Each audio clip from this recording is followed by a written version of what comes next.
This interview is brought to you in association with Rabobank. Hello and welcome to Rural Delivery Online, where we talk to the people who matter in New Zealand's primary sector. And today I'm talking with Dr. Tim Mackle, Chief Executive of Dairy NZ. Tim, thanks for joining us. Great to be here, Roger. Thank you.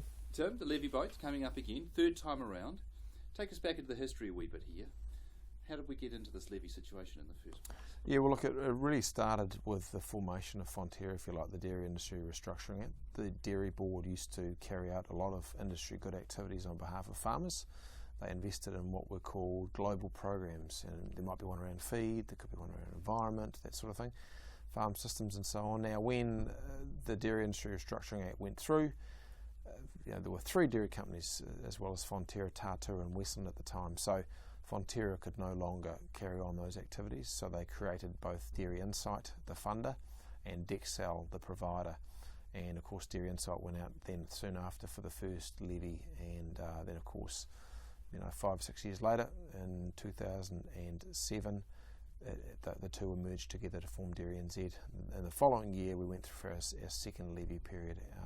First one is Dairy NZ, so this is the second time as Dairy NZ we've been out to farmers to get their support. And the levy itself, based on your vote according to milk solids, and you're looking at a payment, so lower end is about 3.5 cents per kilo, is it? And then it goes up to 5. It's a range, isn't it, that you can choose within? So this time we managed to keep the levy rate in the last period, for the last 6 years, at 3.6 cents per kilogram of milk solids.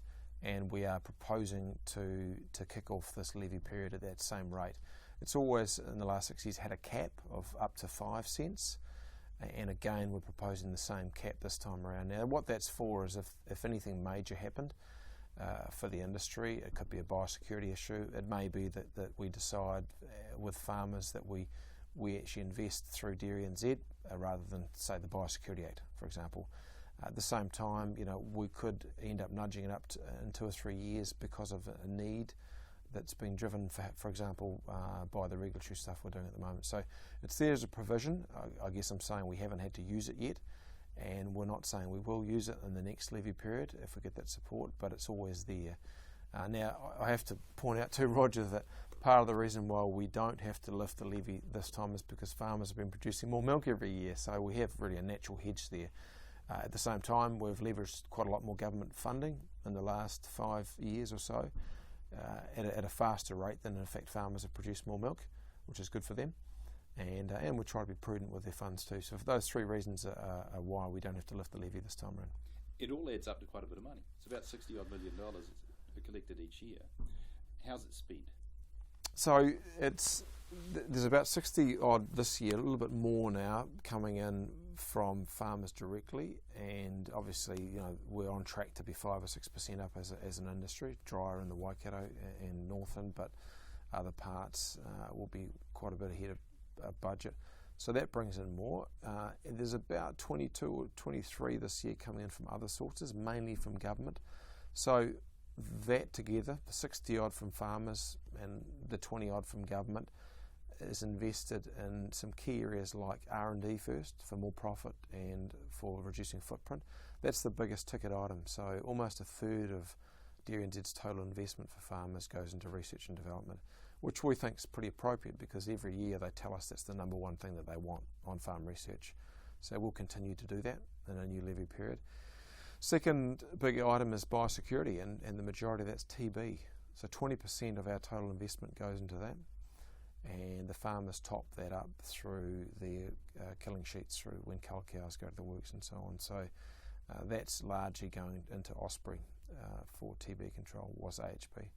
And then you've got a big mover, about 14 or 15% of the total investment goes into what we call industry promotion and industry advocacy. And that has been a big mover, as I said, because in the last few years we've had to gear up to engage in this land and water planning going on across the country, the regulatory process that all the regional councils are going through.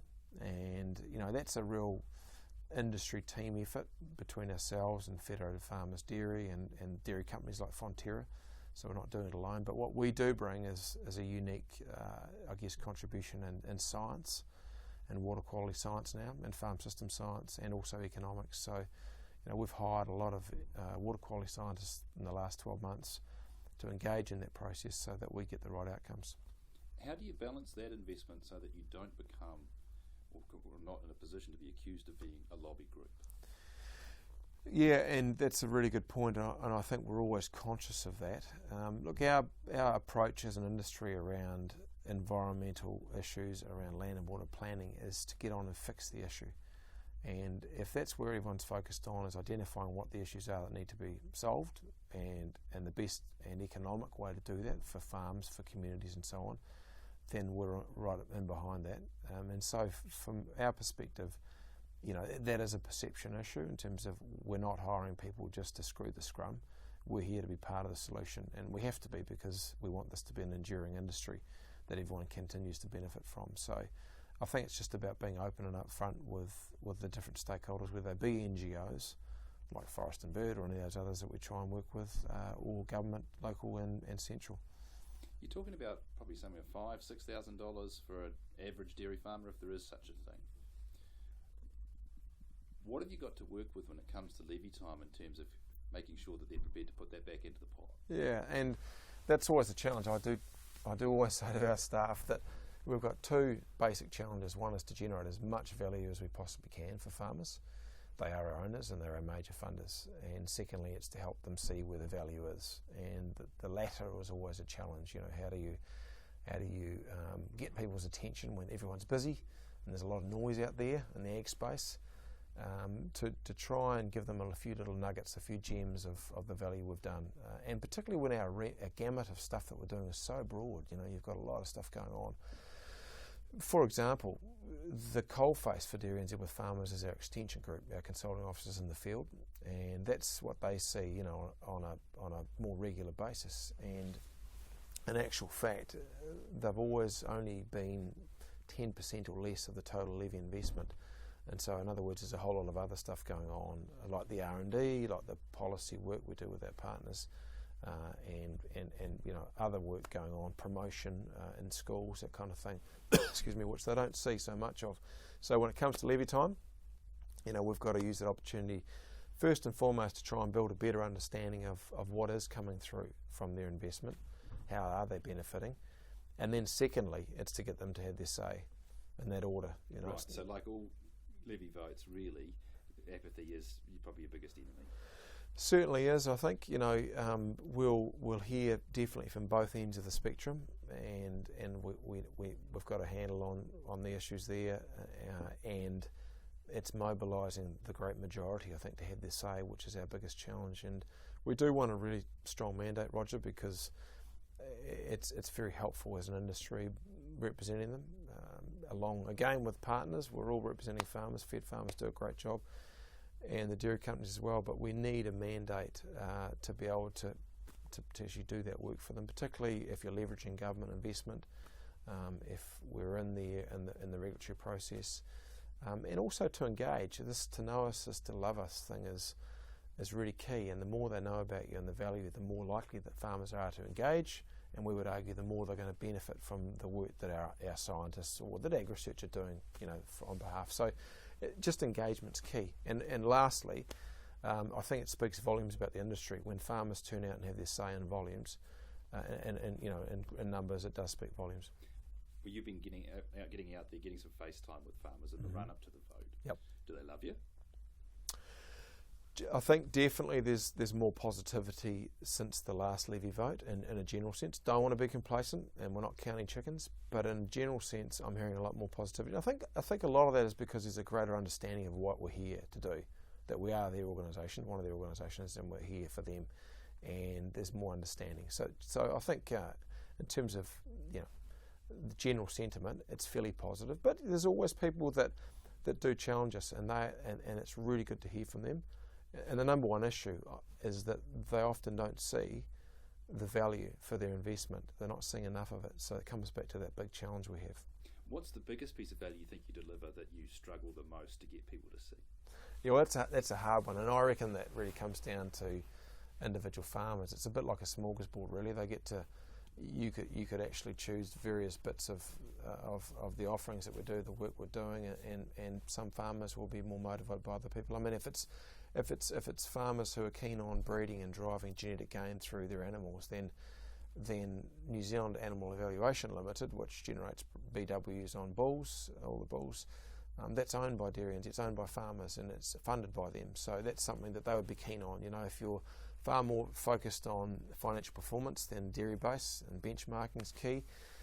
For those farmers in areas where they have been challenged already by farming with limits, particularly Horizons farmers and the Tararuas and places like that, they're acutely aware of the work that we're doing on their behalf in the water quality science space, and the regulatory space, and the economic space. So, you know, I think there's a whole bunch of areas, but look, at the end of the day, we've got to go hard on profit, on growing more feed and that kind of thing, and that applies to all farmers. So in a new levy period, that's what we're pledging, is to put more investment into more homegrown feed and driving profit and managing the footprint thing at the same time.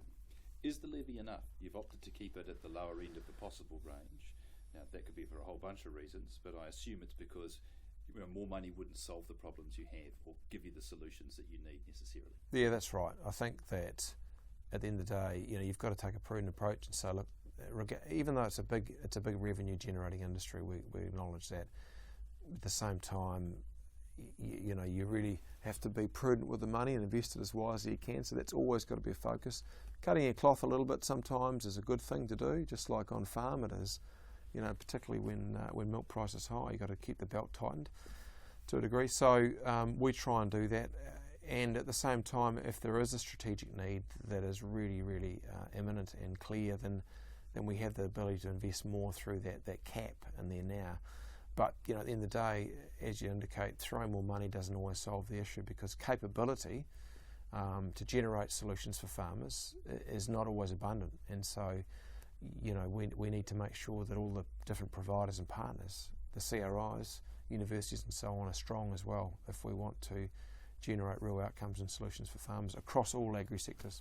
You're actually engaged in what would easily be New Zealand's biggest tech transfer exercise. Mm-hmm. And tech transfer is an area which is coming under increasing scrutiny, not only in New Zealand but worldwide, in terms of people understanding if you get that part right, you can drive so much more value from your original investment. When you look around the world, what do you think of what you're doing? What can you learn from? Where do you think we're placed, and where could it go from here, I guess, as an exercise? Yeah, looking around the world, I think we're in pretty good shape comparatively. You can always learn, though, as you know well, from what other people are doing. So we're always on the lookout to pick the eyes out of what they might do well in Ireland or in Australia and places like that. In fact, those two countries in particular we've partnered with pretty well, I'd argue. Particularly lately, Australia, and there's a lot of synergies there. And our industries in many respects emerging anyway, you know, with Fonterra being strong over there. So I think you've got to be doing that. We are fortunate in New Zealand to have this industry good organisation. That's my own personal view from looking around. And in terms of extension, it's always a balancing act between having the right emphasis on engagement with farmers at a group level, but at the same time supporting rural professionals and farm consultants that are out there to do that work for farmers one-on-one. And, you know, we could go out tomorrow and hire a whole bunch of them, but that wouldn't help, we don't think, farmers or the rural professionals in the long run, because you know, that's often a more effective way to do it. So, you know, we've improved our system a lot. We've gone to a far more numbers-based discussion group with a whole farm assessment visit, a pre-visit with the host beforehand, then bringing that knowledge and information into the discussion group. So A, they can solve some issues for the host farmer, they get benefit, and B, the other farmers learn from the process. Far more effective, we think, than a geographical discussion group that talks about the issues of the day. And we've increased the reach. We've gone from 30% of farms engaged in discussion group at the last levy vote to 50. It's not everyone, and it won't ever be everyone's cup of tea. In fact, what we find is a lot of farmers, you know, go to discussion groups for 10, 15, 20 years, then they move on. And it's about helping those farmers see where the rest of the value is coming. Okay, so 3 things you'd like them to think about in terms of that value when they sit down in front of the ballot paper in a wee while. Well, I think the overall thing is that, you know, we've got some big challenges ahead of us as an industry. Tremendous opportunity, and industry good investment is key in that respect. We do want to focus heavily on competitiveness, would be the second point, and profit is central to that. So a lot of what we're pitching in terms of a new levy period is to grow more feed on farm, to get more juice out of the orange, so to speak, to focus hard on that. So we won't be taking our foot off that one, in spite of a lot more noise and discussion around environmental things. And I guess that's the third point. As an industry, we have to respond to those challenges, and so we'll be there to help in terms of the farming with limits challenge to get the right regulatory outcome, policy outcomes, that we can fix problems together with the community, but maintain profitable businesses going forward. Here. Look, Tim, thanks very much for joining us. Thanks, Roger. Good to talk. This interview was brought to you in association with Rabobank.